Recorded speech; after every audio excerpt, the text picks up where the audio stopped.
वाशिमच्या अटकळी ते रिठद मार्गावरील पुलाचं काम अर्धवट आहे। नागरिकांना ऐन पावसाळ्यात अडचणींचा सामना करावा लागतो। वाशिम जिल्ह्यातील वाशिम ते रिसोड या दोन तालुक्यांना जोडणारा अटकळी ते रिठद रस्त्यावरील पुलाचं काम अर्धवट असल्यामुळे ये-जा करणाऱ्या नागरिकांना मोठी अडचण होते। पुलाचं काम अर्धवट असल्यानं ऐन पावसाळ्याच्या दिवसात वाहनधारक, शेतकरी तसेच शालेय विद्यार्थ्यांना ये-जा करण्याकरता मोठी कसरत करावी लागते। त्यामुळे गेल्या अनेक दिवसांपासून रखडलेल्या पुलाचं काम लवकरात लवकर पूर्ण करावं अशी मागणी नागरिक करतात। त्याचा आढावा घेतलाय आमचे प्रतिनिधी विशाल राऊत यांनी।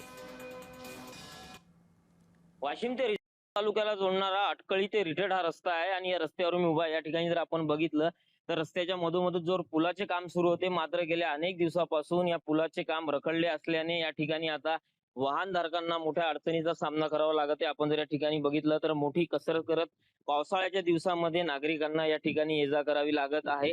बऱ्याच दिवसापासूनची मागणी होती की लवकरात लवकर या पुलाचे काम पूर्ण करावे, मात्र अद्यापही या पुलाचे काम पूर्ण न झाल्यामुळे या ठिकाणचे परिसरातील वाहनधारक असतील तसेच शालेय विद्यार्थी असतील त्यांना आता ये-जा करण्याकरिता मोठा अडचणीचा सामना करावा लागत आहे। नक्कीच कुठेतरी आता या पुलाचे काम लवकरात लवकर तातडीने पूर्ण करावे अशीच मागणी आता या ठिकाणी जोर धरू लागली आहे।